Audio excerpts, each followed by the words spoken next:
Hi, everybody. Good morning. I am so sorry for the delay in getting everybody in. It's wonderful to see you all and hope everybody has had the most amazing summer. Hi, Sheena. Hi, Kay. Hey, Amy. Hey, Chris. Hi, Hannah. Hey, Katie. Hey, Chloe. Robert, great to see you. Hi, everybody. Wonderful. Absolutely wonderful to catch up with you all. And welcome to our September Includability Employer Support Group. As ever, if this is your first time with us on an Includability ESG, then a huge welcome to the family. It's wonderful to have you with us this morning. And of course, to all of our returning community, just utterly brilliant to be by your side as ever. Now, my word, we have an extraordinarily inspirational lineup of 4 fabulous guest speakers for you across the next hour to help inspire you on your journey in creating a healthier and more inclusive workplace culture for your business. I'm delighted to be joined by the wonderful Melissa Sterling, Senior ED&I and Wellbeing Manager at Halfords, Tate Smith, award-winning activist and speaker and founder and director of Tate Smith Consulting, the wonderful Amy Polly, Chief Mindfulness Rebel, TEDx speaker, mental health campaigner and ADHD advocate, and of course, the brilliant Manuel Schloetauer, inclusion and belonging expert and founder of Hey Manuel. We have an extraordinary community here at Includability, which you are all part of, and it's a community that is superb at facilitating great introductions. So as always, before we begin, and if you'd be happy to do so, we'd love you to introduce yourselves on the chat feed. Please tell us about your world, what you do, how we can support you, and please do connect with each other, with our brilliant guest speakers too. And we'd love you to share your LinkedIn profile if you're comfortable to do so. We'll also be sharing various links in the chat feed over the course of the ESG itself, but please don't be shy. As ever, if you have an upcoming event or some great news that you'd love to share, then please don't hesitate to pop that into the feed. And of course, if you're not already aware, we love shouting about the incredible work of our Includability community.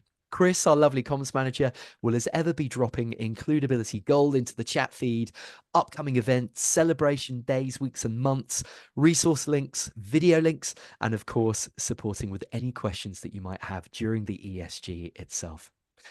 And now, without further ado, our first guest speaker, I am delighted to introduce the amazing Melissa Sterling, Senior ED&I and Wellbeing Manager at Halfords, Governor for ED&I at the University of Wolverhampton, Women's Business Club D&I SME Champion of the Year, and of course, one of our inspirational Includability ambassadors. Mel, it is so lovely to see you as always, and the virtual floor is yours. Thank you so much for that very lovely introduction. I'm hoping you can all hear me okay. I'm not sure whether I can share slides, but if not, that's absolutely fine. I'm more than happy to just talk it through. Mel, you totally can. It's all good for you. Okay, cool. Let me quickly share then. Do you know what? You're either a Zoom person or a Teams person. I'm definitely not a Zoom person. Testing my abilities here, but if I just quickly share my screen.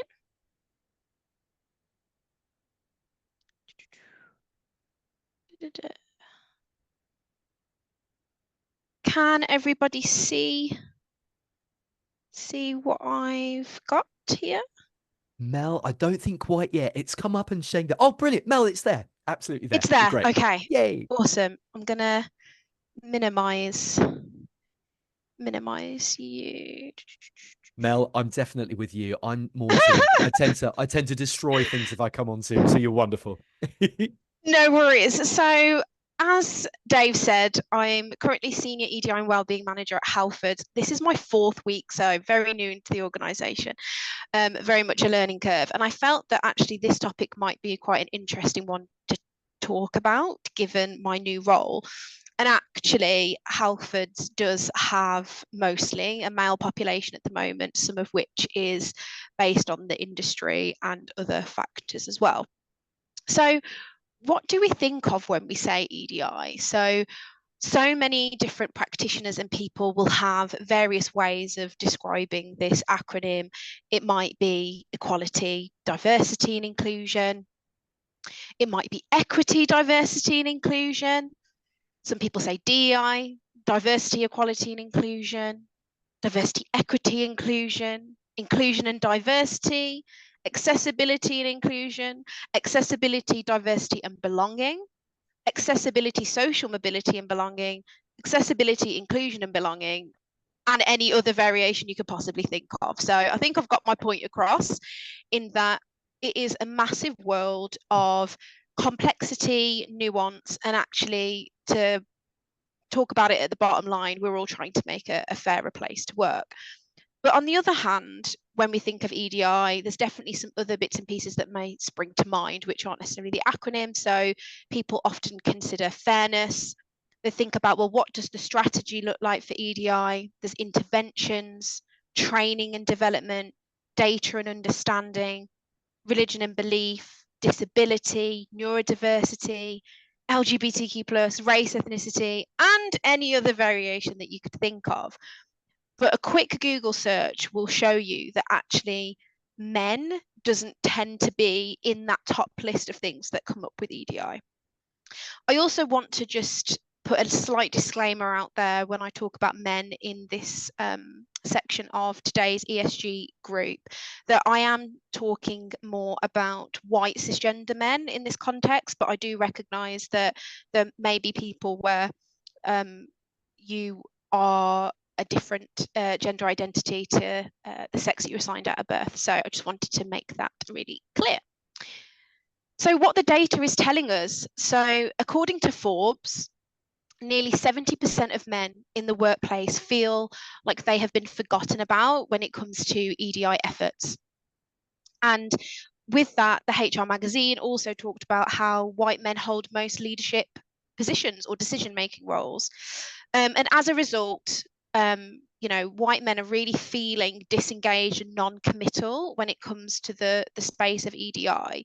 And I think there's such an opportunity in terms of how do we engage this population slightly differently in those instances where those colleagues are feeling disengaged. And here are some of the things that I've heard over the years, and this has been at work, outside of work, even family members and friends, and I'm sure some of you can relate to some of these comments as well. Things like, I feel like I'm getting overlooked for a promotion because of women and ethnically diverse people. It may be that a recruitment team's told them that they can only promote diverse talent. And some people don't feel comfortable with EDI training and don't think it's a great thing. And actually, these are all narratives from personal experiences, which aren't always a positive one, right? And actually the view of the world in which they walk. So there's some things that I think are happening here. There's definitely some assumptions being made, and I think that's based on both sides of the coin, if you like. So from a individual's perspective, but also as an organization, I think oftentimes we're so busy trying to create equity in underrepresented communities that we've not necessarily considered what that means for the majority community that's there. Equally, I think there's some assumptions that may have been made from individuals that feel like this isn't a conversation for them. And that can come from various places of feeling as though they're too far removed from some of the challenges, maybe feeling as though that they haven't been invited into those spaces previously, and actually this is something completely unrelated to them. There's also this feeling of I'm the bad guy and I'm being blamed for the current landscape. And we all want to feel like we belong, and we all want to feel like when we're at work that we're comfortable and at home. And whether this is a perceived reality or an actual reality, I don't know. But there's definitely something to be said around that feeling that individuals may have around, I am not part of the representation that we're trying to achieve. And then lastly, I think there's a attitude of there's going to be less, opportunities available for me. And I think it is important as practitioners to really look at the reality of that in terms of what's happening in the short term versus the long term when it comes to equity and some of the interventions that you may have, and whether that is a reality over the longer term. But I also think the wider context is really important here. So, according to gov.uk in 2021, they wrote an article around changing gender norms, and it focused on men specifically. And actually, 35% of men felt that they feared they were going to lose their job due to EDI initiatives more than women. And actually, again, whether that is perceived or a reality, at this stage, that context is irrelevant whether it's perceived or a reality, because that is how those individuals are feeling. And coupled with that, 50% of men in the article also talked about the fact that they feel that they cannot show weakness and that they should be physically strong. So it's interesting that, and we know how much physical well-being and mental well-being go hand in hand, right? So this kind of perception of I cannot show weakness, I have to be strong, but equally I'm really fearful about losing my job, but I'm probably not going to speak up about it, because I need to kind of keep up this this strength. So the last thing that I really want to bring the point home on around the context is what is in it for men as well. So I think a lot of the initiatives that a lot of EDI practitioners have done historically do lend into other communities and may not necessarily align to them, and really thinking about equity in its entire form, and actually what is it that we can do to bring men on the journey. And I actually have some thoughts and considerations of what everybody can do in order to change the trajectory on that. So I alluded to it earlier around honesty of the short-term and long-term impact of equitable programs. So I mentioned about the idea that there's going to be less opportunities for men. Well, actually, if we take an example of, if we've got 3, let's take leadership cohorts, right, that have always been available to anybody in the business that's a leader, but what we're seeing is predominantly men are taking up these leadership cohorts for whatever reason that may be. If we want to create equity to balance out gender, for example, if the organisation takes a decision that we're going to do one of those 3 cohorts to be women's only, in the short term, technically speaking, there will be less opportunities for men, right? Because we've taken that cohort out that would have typically been specific and would have been taken up by mostly men. But in terms of the long-term impact, it will balance out the playing field. And it's really important to have that context and take people on the journey to understand that. And oftentimes in the bigger picture of that organization, it's very, very small numbers, but I think it's still important to share that detail. Another point would be around time. So it can take more time for people to really understand what this means and actually get onto the journey of what it is in the context. And what I really like to do here is think about intersectionality. I know we talk about that word all of the time, but in this case, I think well-being with men in particular is a really great way to bring them on that EDI and equity journey as well. Emphasizing inclusive leadership over allyship. Now, this one might be slightly controversial, and maybe some people would disagree that on this point, but an example I would like to provide on this is, for example, so if you were in a meeting that is predominantly men and there is a female in that meeting, and each time that person wants to speak up, they're being talked over, right? It's one of those examples that's probably been used quite a lot previously. Allyship for me would be, I will make space in that meeting to make sure that person's heard. So I may say, oh, I've noticed X person has tried to share a point a couple times and they haven't managed to. Would you like to share it now? And kind of creating that space, which is a great form of allyship. Or you may want to speak to that person outside of the meeting and say, how can I help you in this situation? But in the context of knowing that a lot of men hold the decision-making or leadership roles, for me, an inclusive leader would think about that meeting format and go, how do I change the way in which we communicate at this date and time to not even allow that to happen in the first place? So there may be some domineering characters in that room. It may be that we need a little bit more meeting etiquette. But for me, inclusive leadership would be thinking about, how do I switch this up so that person doesn't have to think about, how am I going to make sure I'm heard in that meeting? They just are. The next one is around coaching conversations and invitations into safe spaces. So I'd alluded to this earlier, but oftentimes I think we make assumptions that people are going to understand that wider context, and sometimes we find ourselves in circumstances where we do need to coach, and sometimes upwards, around this is why it's really important. And actually with that, we do have some safe spaces, and I'd like to personally invite you in so you can learn a little bit more about some of the challenges of that community. An example here is we have a Women of Halfords group that is quite new to the organisation, but actually starting to invite more men into that group has proved really successful, and in turn has made them more inclusive and mindful when they go back to their teams. Communicating equity in a relatable way. So I mentioned this a little bit earlier, but really drilling it down, because what does that actually mean for me in the job that I do every single day?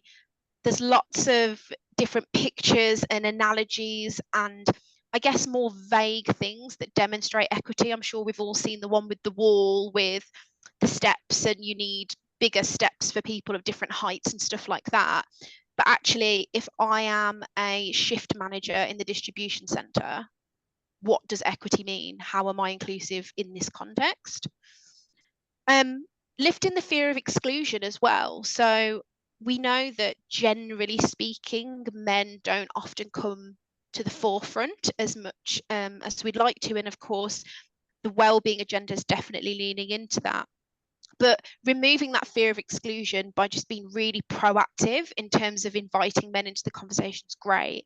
And also, where relevant, thinking about what specific conversations you can have that are male focused. So if I think about an example, when I was at my time at Holland and Barrett, we did a lot in their distribution centre around menopause conversations, but we tailored it specifically for men because that was the majority there, and really positioned it around, many of you have daughters, parents, wives, and actually that's really helpful in terms of getting people into that conversation. Thinking about the personal and business benefits. So as a business, we know that if we have more diverse teams, we're going to create more high performing teams, and actually having greater inclusivity as a leader, that's going to be beneficial for you.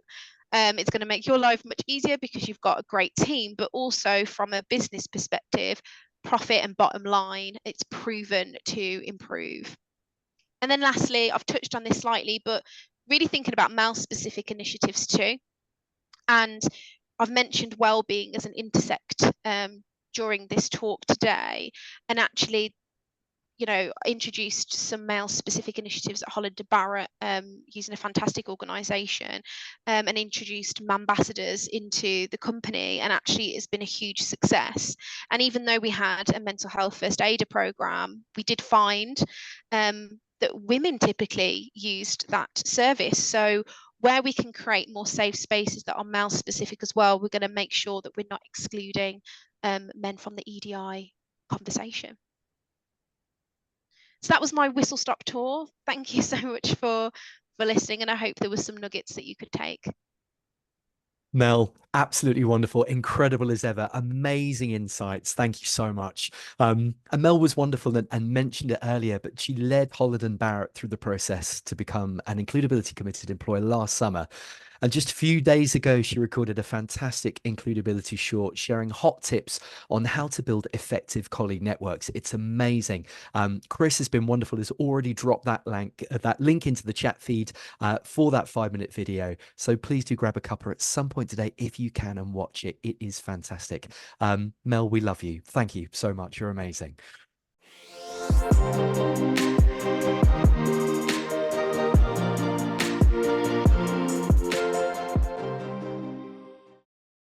And now for our second guest speaker, I'm delighted to introduce the brilliant Tate Smith, award-winning activist, consultant, and speaker. Tate was recently named as one of Attitude Magazine's 10 LGBTQ plus trailblazers to watch out for in the future, as well as a champion of inclusion on the 2023 Diversity Power List. He's a LinkedIn top voice and a passionate advocate for improving trans plus representation. Tate, such a privilege to be in your company as always, and the virtual floor is yours. Thank you so much. What a lovely introduction, and so nice to see so many smiling faces. Apologies for my doorbell comment in the chat. I haven't been on an ESG in a while, and I completely forgot that's what happens when you enter. So apologies if I offended anyone. So hi everyone, my name is Tate. My pronouns are he, him, and I'm a trans activist and founder of Tate Smith Consulting, a trans plus DEI consultancy which equips brands and businesses with LGBTQ plus inclusive policies and specialist advice on trans inclusion. So in a nutshell, I speak about my lived experiences as a transgender man, focusing on my unique perspective of toxic masculinity, sexism, male privilege, and many other topics, which I'll tell you about as we go along. So a little bit of background on me for those who don't know me. I've been medically transitioning for 5 years now from female to male. And during that time, I worked as a legal secretary and encountered very negative experiences coming out from inappropriate questions to HR suggesting I be kept away from my colleagues. I was up against businesses which had no out trans and non-binary people and no framework in place to support my transition or educate senior leadership. So I had to do that myself, and I found myself the first out trans employee in a lot of organizations. So that's what inspired me to start speaking about my lived experiences and encouraging others to practice shame-free accountability. But it wouldn't be enough for me to share my sub story. So I wanted to educate others and help individuals navigate those more nuanced conversations, like when we're in the coffee area and we're discussing what we did at the weekend. So this is why I set up my consultancy to boost trans visibility, particularly trans masculine representation, which is so lacking right now in both corporates and the wider media, and also to leverage my newly found male privilege to promote gender equality, raise awareness of alternative experiences of the menopause, because I go through it as a trans person, and discuss important issues such as toxic masculinity, men's mental health. I'm a man that lives with anxiety, and intersectionality, like how my transness and my working class background and growing up in a council state interact, for example. Melissa, that was a superb presentation, and I completely agree with you that intersectionality is really vital to gain engagement with cis white men. This is what I'm seeing a lot from my engagements, from particularly people who feel like DI doesn't speak to them and they can't relate to a trans man like me. But when they hear that I'm socially mobile, or I have experience with sexism or misogyny or the menopause, that really draws them in. So intersectionality isn't just a buzzword, it's really getting people interested in DEI. So I've been ambassador for Includability for a few years now, and I've been really lucky to make a lot of new friends along the way. Lots of them are on the call, and future clients too. So if this is your first time, welcome. You're going to love it. This is a lovely community, and I would recommend that you really maximize every opportunity, particularly the in-person ESGs. I went to one recently in Victoria. It was lots of fun. And speaking of opportunities, I know I throw a lot of info and probably a lot of buzzwords out at you. So let me tell you about some of the work that I'm working on, which might spark your interest for the DEI managers on the call, or perhaps chairs of ERGs. So I'm currently overseeing several policy audits in organizations, including transitioning at work, menopause, domestic violence, which also impacts LGBTQ plus people, and parental, such as maternity, because there are a few trans men now who are reporting to organizations saying, I'm going to give birth. How is this language going to adapt to me? How are you going to support me? And so forth. and other policies like IVF and surrogacy. Lots of organizations are offering those as parts of their benefits packages. But for lesbian couples, for example, if you go through the IVF or surrogacy route, they ask you who's going to be the man in the relationship. Still dealing with that in 2024. So I'm getting looped into Age with Inclusive Language and educate teams on that. I'm also happy to chat through any additional policies that you might have that might be gendered. I know that Chris is going to be posting a link to my recent feature in Forbes, where I give you my top tips for implementing a trans policy. So do check that out when you have a moment. I'm also working on various projects at the moment, advising on gender inclusive language, whether that be HR systems, policies, women in leadership programs, if you've got any gender specific training programs, and one-to-one support with the more difficult situations and nuanced conversations. Outside of corporates, I've worked with the Science Museum. If you go to the one in London, you will see a lovely display of me and my story in the Who Am I exhibition, which is on the top of the Science Museum. I've also worked with the ad agency McCann and other brands like Unilever, National Student Pride, L'Oreal, and Papier. I'm actually working on several campaigns. One I can't give you too much detail about. All I can say is that I might be coming to a bus stop near you in London. So watch this space. Make of that what you will.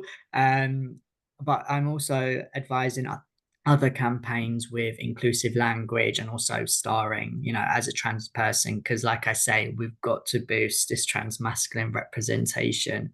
It's really important for me to ensure trans inclusion reaches various industries, which is why I don't limit myself to corporates. I'm very well aware I have a very large platform on LinkedIn, but it's not just corporates that need support with trans inclusion.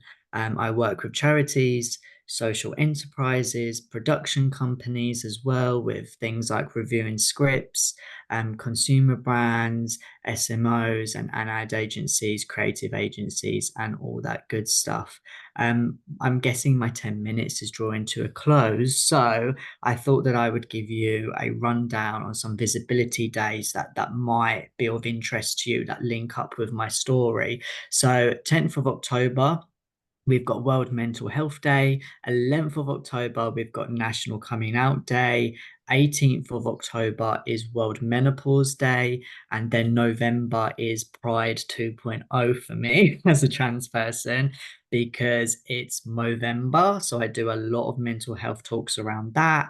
And then 13th to 19th of November, we've got Trans Awareness Week. International Men's Day happens to be on the 19th, so that's going to be a very busy week for me. And then 20th of November is Transgender Day of Remembrance, which is a more somber day, but also very important for you to recognize. So I'll pop them into the chat as well. If you're a DEI professional outside of an organization, feel free to look at my business tips on LinkedIn. I know how hard it was for me to go from corporate to self-employed. So if I can help you in any way, feel free to check out the posts. If you'd like to have a look at my site, you like the look of any names, and you'd like me to intro you to somebody, I don't believe in gatekeeping, feel free to drop me an email. I'd be more than happy to help you. I know that Chris is also going to be dropping my emails in the chat as well, my website, email, all that good stuff. So don't be shy, keep in touch. And that's about it, really. So thanks so much for having me, Dave and team. It's really a pleasure to be in this community and speaking with you. I unfortunately have to jump off to another call. So I'll be popping these visibility dates in the chat and then making a swift exit. But thank you so much for having me, and I hope everybody has a lovely day. Oh, Tate, thank you so much. Absolute trailblazer extraordinaire. You're amazing. Thank you. And as exactly as Tate said, please do check out Tate's consultancy website. Chris, I can see all those links popping in the chat through now, mate. You're wonderful. Thank you. And you can see there how Tate can support your business with policies and specialist advice on trans inclusion. Tate is one of the most incredible humans ever, and just a joy to be in the presence of. So Tate, thank you. We love you. You're amazing. And thank you so much for allowing us to steal you away this morning. It's okay, no worries. I'll see you later, okay? Thanks, Tate. Bye. And to you too, Tate. Take good care. Thank you so much. Absolutely amazing. And now for our third guest speaker, my word, a global superstar, a chief mindfulness rebel who gave her first TED Talk earlier this year, a mental health campaigner, includability partner expert, and ADHD advocate, the utterly brilliant Amy Polly. Amy, it's so wonderful to have you with us as always, and the virtual floor is yours. Hello. I always love when you do my introduction, Dave. Can you just come with me everywhere, please? No one needs that in their life. I do. Hi, everyone. Thank you so much for having me. Do you know what? I was just reflecting, thinking to myself, being part of Includability and coming on this ESG, it's like, even if we haven't met in real life, it's like your besties. It's so nice seeing so many friendly faces. And I was just thinking, I love Tate. So amazing. Never met. But I really feel like we're such good friends. So anyway, I just wanted to say thank you. Okay, so I usually just get stuck into like sharing something that I want to tell you about or give you some, I don't know, advice about something, but I'm going to try to take a breath and not get so overexcited, which is really difficult for me. But I'm the founder of Mindfulness Inc. As Dave said, I'm a TEDx speaker, international speaker, and I work with my local mental health charity, individuals, organisations. And I just wanted to backtrack a little bit today about why I do what I do and why it's important, and hopefully just give you as individuals something to think about today, not just in the workplace, but for you as well. And I heard this quote at the weekend, which is a quote I love, but I'd sort of forgotten about it. And it was on a film, Tag, by the way. If you haven't watched it, you should watch it. It's really good. And it said, we don't stop playing because we grow old. We grow old because we stop playing. And that literally is why I do what I do. But it's not just that we grow old. In 2024, we also grow sick, and we grow tired, and we grow disconnected, and we can grow low. And I think that we are in such like a heavy time in so many ways at the moment. There's so much going on. And I don't know about all of you, but even being in the wellbeing space, sometimes it's a lot. And sometimes it can get confusing. It can get a bit heavy. Also, being an adult is really boring and really, really hard sometimes. And juggling everything can be really difficult. And so I just wanted to stop today and just think about this thing that we call playfulness and fun, because I think that we think it's something frivolous and something that's outside of work, outside of well-being. And it's something that we do if we have time. And we really need to change that, which is why I founded what I founded, obviously. And, I created the concept of funfulness because I teach mindfulness, and mindfulness is taught in the same way by lots of people. And it's freaking awesome, but it also is not landing still for people. Otherwise, it wouldn't have been around since the 70s in the Western world, and people still aren't quite getting it. And so, especially being an ADHDer, and seeing things a bit differently and not being able to sit still very well, fun and play and that connection to playful curiosity really helped me to help other people to sort of get it, and it makes it more accessible and more inclusive. So I just wanted to share a little bit of like how I got here. And if you watch my TED talk, I will mention some of these things in the talk. But like growing up, my granddad was addicted to alcohol, and my mum really suffered with depression. But I was always the one who brought the laughter and the fun and the jokes. And I'm sure that some therapists might like to look into that. But I actually feel like it was a really positive thing. No matter what was going on, I was always the one that was going to stand in the middle of the room and go, watch me dance or tell a joke or whatever it was. And I feel like I've really held on to that as a positive thing throughout my life. And it's interesting because I found a yearbook under my bed the other day, and the picture that I've drawn of myself is of a little joker, like with a little jester hat on. And I thought, yeah, that's sort of how I've always been. Now, just bear in mind, I was an accountant for 19 years. So I did do this really sometimes boring, very important job. But I was always this. I always had my pink on or my spotty socks or whatever it was. And I was always myself and could hopefully bring that laughter and that joy and that play. And so growing up, I knew there was power in that. I didn't quite understand why. And then as an accountant, I had to deal with lots of different types of people. And I used to rock up to audits in my little pink car, £1 million audits, and still just be this down to earth person that could have a bit of a giggle. And what I realized as I'm going through life is that that's what creates connection. That's what helped people to understand all of this boring accountancy jargon that I was trying to impart to them and to get them on board and help them learn. And then in my last role, before I decided to, I don't know why I decided to go on my own in the world, because it's scary and it's hard, but I do love it.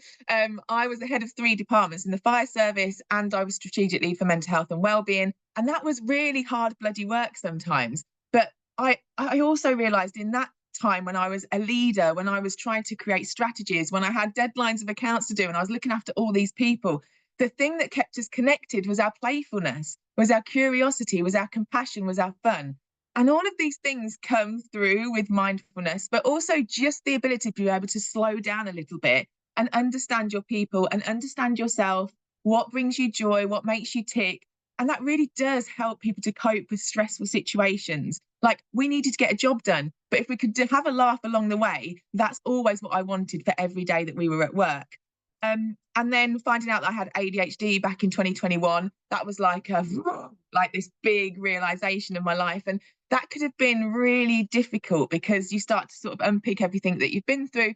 But again, I found memes on social media and it made me chuckle, and I would have a laugh with my mum about all the things that I'd probably dealt with not so well when I was growing up. And again, it just came back to that laughter, that fun and that joy. And now as a mum, it can be really easy for me to have my head buried in some work and maybe not give my kid enough attention. And I have to really be aware, mindfulness, of when I'm doing that, and then sit down with him and get the Lego out and do that thing that brings him joy and also brings me joy. And again, through that play, we're connecting with each other. So there's just so many things in life that fun and joy and connection and play can help with. And I just really want you to think about that today for yourself, but also for your workplace. I saw a stat, by the way, this morning that said 14% of teenagers have a dependency on social media, like some addictive behaviours. And again, usually the things that we do for fun and joy and laughter and play are not on a screen. They're usually things that we either do to bring ourselves some contentment and peace, like reading, drawing, something creative, or there's something that we do with other people. That connection again. I went roller skating on Saturday night to a roller disco, and I will now be going often in my pink skates because it's bloody brilliant. Just please be careful, wear protective gear. My fella went to A&E on Sunday. That's a story for another day. You don't have to do things that are dangerous. But just really think about today. What I really want for you to go away today and think about is, what do you do for fun? What brings you joy? How do you find that element of play? How do you find that element of playful curiosity? Now, if you're thinking about yourself as an individual, you think, okay, I can take some time to do that. I can think about that. Start to carve out a bit of time for yourself, because we don't do that very often. But in the workplace, it doesn't just come back to like having a pool table or a dartboard. Like, some people might not want to play pool. Not everybody's the same. But fun and play isn't just about the activity. It's a feeling. So, and also there's jobs where you're not going to be able to carve out that time in the day because you're busy and you've got things to do. So if you're thinking about the workplace, are you actually allowing people to switch off when they leave work? If you've got a very high pressure environment and you maybe can't find that playfulness in work, are you allowing people to switch off when they leave so they can find that time for fun and joy and play? And we know, by the way, it's really good for us. It's good for productivity. It's good for our mental health and well-being. And so really what I want you to go away today and think about is, what do you do for fun? Are you making time for joy? How do you encourage playful curiosity in the workplace? And especially for those of us who are neurodivergent, that can be really helpful for us to manage stressful situations, connect to other people and open up. So that's what I really want you to think about today. Start with that self-awareness, think about what you do for yourself, extend that to others, have a chat about it, ask other people what they do for fun, ask other people what brings them joy, and then bloody well make sure that you're doing it. I founded Funfulness because I want to make a movement. There's going to be loads coming next year. I'm so bloody excited. My teacher training is what I've been building over the summer, which is why I'm very frazzled at the moment and haven't been posting on LinkedIn very much. But ultimately, the thing that I want to do is just bring joy to the world. And it's the thing that's got me through some really shit times in life. And I remember when I met my friend Mo Gaudat for a coffee one day, and I was walking up to him and I had my pink rucksack, my pink dress, my pink Converse on. And he just stood there and went, "You are a 14-year-old in Disneyland." And I thought, yeah, I am. I'm 40 actually, but yeah, I am. And that's the energy that I want to bring to the world. And that's the energy that I want to encourage people to have. Maybe not all of the time, but to be able to have that little 14-year-old in Disneyland energy sometimes, especially when things are tough, especially in the workplace. Couple of reminders: October is ADHD Awareness Month, so make sure that you are shouting that from the rooftops. And like Tate said, it's Mental Health Awareness Day, World Mental Health Day on the 10th of October. So yeah, if you need anything, you find me, go on LinkedIn, look for the pink, and that will be me. And yeah, go and have some bloody fun. Stop taking life so seriously. Lots of love. It's fun, that's why. That's what my poster said. Oh, Amy, Polly, I love you more. Amy, you are amazing. All the infectious joy and the energy. You're just phenomenal, awesome and inspirational as ever. Thank you so, so much. And as Amy said, with ADHD Awareness Month starting next week, you have the most amazing awareness speaker right there. Please do reach out to Amy for availability. The feedback that she receives from her awareness sessions are unbelievable, and she gets booked so quickly. So please do drop her a message, snap her up as fast as you can. Amy, we Thank love you. you. You're incredible. Thank you, Amy. Honestly, absolutely phenomenal. Just fills my heart. You're amazing.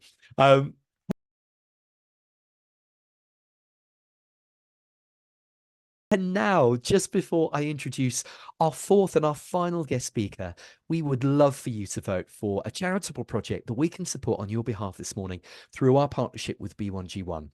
As many of you will know, they are an extraordinary global giving platform that supports hundreds of charitable projects, both in the UK and internationally, all positively impacting the UN Sustainable Development Goals. So as ever, you are doing an incredible thing for the planet simply by being awesome and hanging out for us with the hour this morning. Chris is going to drop these options into the chat feed now. 3 amazing high impact community projects to choose from. And please simply pop the letter of your chosen project into the feed, A, B, or C. So project A is providing access to clean water to families in Cambodia. Project B is planting trees for forest protection in India. And Project C is gifting 5 textbooks to disadvantaged children in Kenya. 3 extraordinary projects to choose from.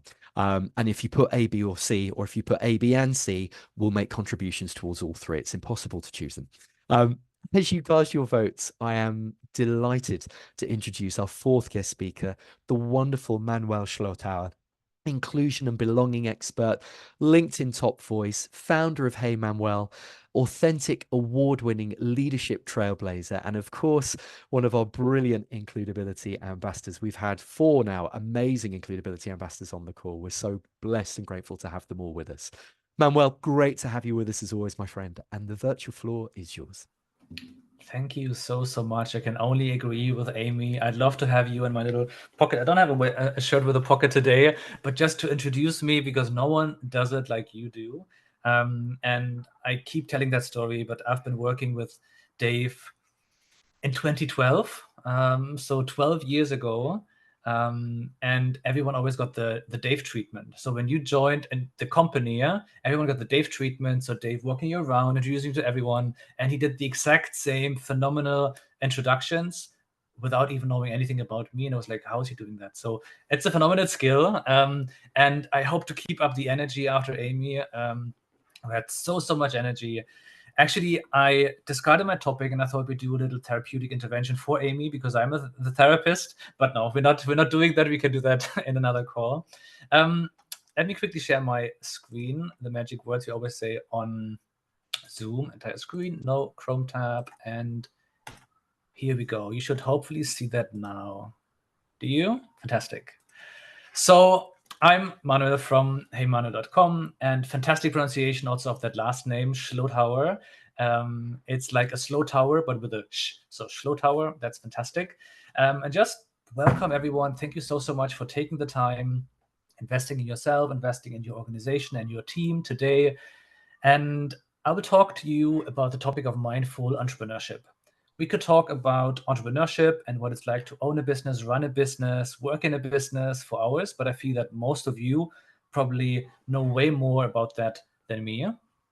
but I might be able to add something about a topic that some of you might forget about, and that's mindful entrepreneurship. And you might wonder, what's that all about? Maybe you have an idea or a guess, but I will cover all of that in just a second.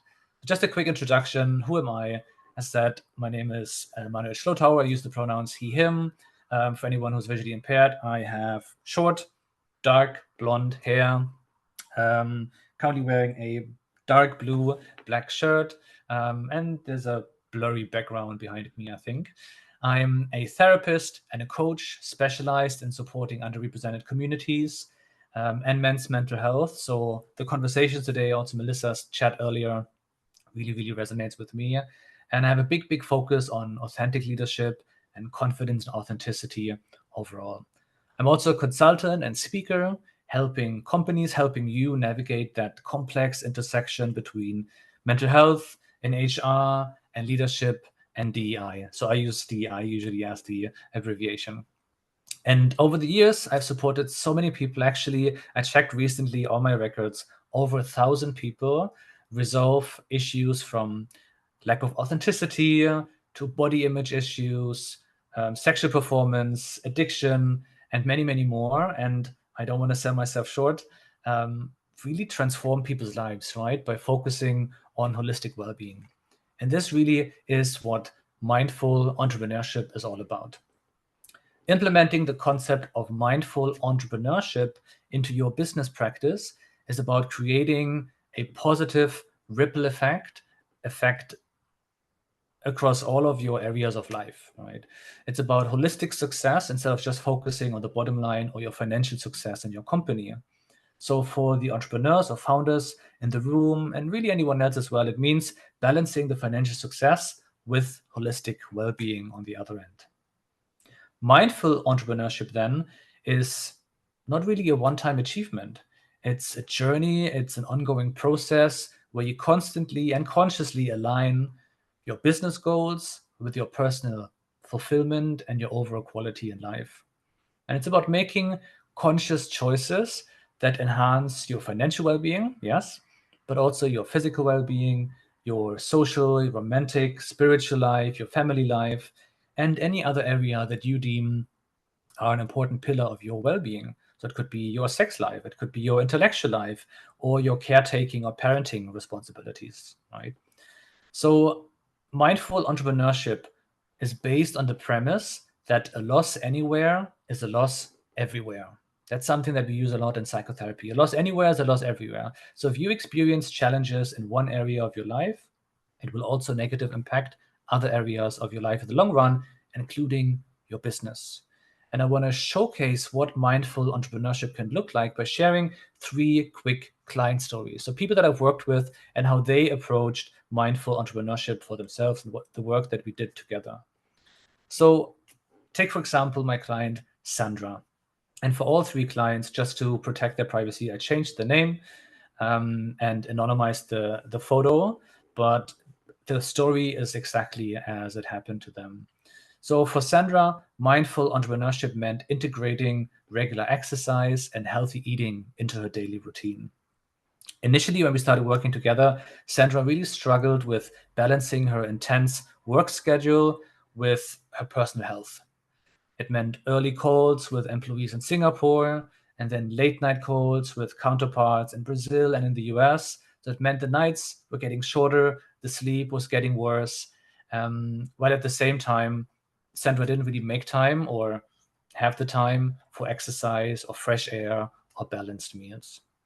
So by prioritizing her fitness, her nutrition, she not only improved her physical health, that was her goal number 1, but also noticed her increased productivity at work, more creativity in the office, and how she navigated work overall.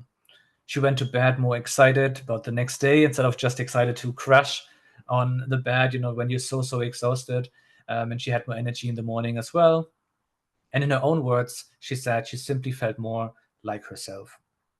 And as a ripple effect, we talk about these positive ripple effects, her business flourished as a result, demonstrating that this personal well-being is so intrinsically linked to professional success as well. That's just one story and one take. So really a take on physical and nutritional well-being, you could say. Then there's Phil. Phil is a marketing executive who felt isolated and quite disconnected from his family due to his demanding career. And we see similar patterns to Sandra, but Phil did make time for his daily run, and he did make time for good meals, nutritious meals.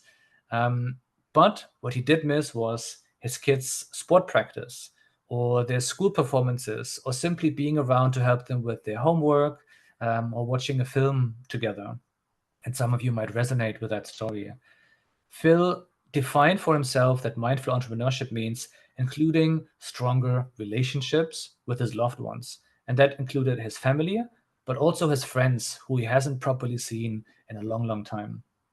So by setting aside dedicated family time and incorporating mindful communication practices at work and outside of work, he managed his work-life balance a lot better, and almost like a work-life mix, right? One that worked for him across all areas of life. And he was just around a lot more for his family, for his friends, and enjoyed the ripple effect he could see that his transformation would have on those around him, on the well-being of his kids, the well-being of his partner as well. So again, you can see his strengthened family bonds and bonds with his friends provided more emotional support to him, which in turn enhanced his ability to lead his team and his company more effectively. So we focus on one area and it has a positive ripple effect on others. And the last story is Amanda that I want to talk about. Amanda is a social entrepreneur focused on environmental sustainability, so she would absolutely love being here today as well. And for Amanda, mindful entrepreneurship involved aligning her business practices with her spiritual values. What she did at the end, she incorporated mindfulness and meditation into her daily routine, even in the office, fostering a deeper connection with her purpose and her vision. And that is both her purpose and vision in the business, but also in life overall. And this alignment not only enhanced, of course, her personal fulfillment and her well-being, but again enabled her to attract different clients, different partners, those that share her values, that amplify her business impact, and take away the burden of that life that felt like a hustle before, like a constant hustle and going and going and going. So what really are the takeaways here for you, hopefully for your own business, for your own life? These stories, those 3 stories, there are many more, they illustrate that mindful entrepreneurship is very unique to each individual. It boils down to entrepreneurship that positively influences every aspect of your life. It's not a one-time thing. It's not a tick-the-box exercise, but it is a journey, a constant, conscious journey. And keeping an eye on this interaction, that's the mindful part. So it's not about mindfulness in itself, but it's about being mindful how one area of your life affects the others. And I started my mini talk earlier by talking about that a loss anywhere is a loss everywhere. But what I didn't tell you that there's also a positive side of that coin, one that I use a lot in my practice as a therapist and coach, and that's a win anywhere is a win everywhere. So dealing with all parts of your life can often feel like running around, the circus act where you balance plates on sticks and you're just running around and you don't want them to fall down, to crash and that things fail. But if you adopt this mindset of a win anywhere is a win everywhere, it takes away that burden and you just have to focus on one area that has the biggest positive ripple effect on everything else. This makes things a lot more relaxed. To finish my little mini talk to you, I have 2 invites that I want to share with you, because a great starting point for looking at your well-being and your success more holistically is working on your confidence and your authenticity. Together, if you focus on your authenticity and your confidence, they remind you of your coping skills, and they just empower you to put yourself back in the driver's seat, right? So I have 2 invites to help you on that journey if you're interested. So the first one is a free masterclass on all things confidence and authenticity, which actually happens tomorrow at 6:30 p.m. UK time. And we drop the link in the chat in a second. I also have a QR code on the next slide that you can just scan with your phone to sign up. That link is live.heymanuel.com. And the second invite is a free 5-day course that I offer, again, on all things confidence, authenticity. If you want to go a bit deeper, simply drop a follow on my Instagram. You can find it as the first pinned post, or you can scan the QR code in just a second. So here are the QR codes. While you do that, I can also drop the links in the chat, or maybe they are in there already. So free masterclass tomorrow, and the free course. You are so welcome to just have a chat. I saw a few LinkedIn invites already coming in. Always happy to have coffee chats, and I'm excited to see you there. Feel free to connect with me, and join many more ESGs, because they're fun, and this is just a wonderful community. Oh, Manuel, thank you so much. You are brilliant. Manuel is essentially the ultimate personal cheerleader, and he achieves phenomenal results for his clients from all walks of life. So please do visit his website. Chris has been wonderful popping that into the chat feed for us. And Manuel, thank again. Coffee, honestly, with Manuel is just one of the greatest experiences that life can offer. So please do book in that call. He is wonderful, inspirational, and massively appreciate all of your time with us as always this morning, my friend. Thank you so much. And finally, before we let you go, I want to keep you all. This has been an amazing ESG, a hot date for your diaries, which is our next employee support group. That will be happening on Wednesday, the 30th of October, same time again, 10:30 to 11:30, where we'll be hosting 4 more phenomenal guest speakers. Fiona Fleming, head of ED&I at Farrer & Co. Laura Slack, founder of B Corp Consulting. The wonderful Stacey Lohman, co-founder of Money First Aid. Stacey's on the call with us this morning. Stacey's wonderful. You'll love her. And Martin Mason, co-founder of Talent Mapper. So with Martin and Stacey, forgive me, with Martin and Laura, we've got 2 of our brilliant verification partners there as well. Please do join us. We would love to see you there. And Chris is being a dream as always and dropping that registration link into the chat feed for you now. Lots of other wonderful events coming up over the next couple of months as well. We've got our next Links and Drinks event that will be happening on the last Thursday of November, Thursday the 27th in Victoria. Lots of information that will be going out on the socials on that over the next few days. Please do come along. It's free. A glass of wine, a glass of fizz, a soft drink, coffee and a cuddle, loads of cheese. Please come along. It will be amazing to have all of our Includability community there. And of course, our Includability Awards that will be happening at the day before on Wednesday, the 26th, where we celebrate all of our brilliant Includability community. And that brings us to the end of our ESG this morning. What a special one it's been. And I really hope you've enjoyed it. A huge thank you to our brilliant guest speakers, to Mel, Tate, Amy and Manuel. What unbelievable legends you all are. Thank you for all of your insights and for sharing all of your wisdom with us today. And from James, from Chris and myself and the whole team at Includability and Disrupt, a huge thank you to every single one of you for joining us this morning. Until we meet again, let's keep working in partnership to develop that mentally healthy and inclusive workplace culture. I can't wait to see you all in October. Love to you all and have an incredible rest of your week. Take good care, everyone.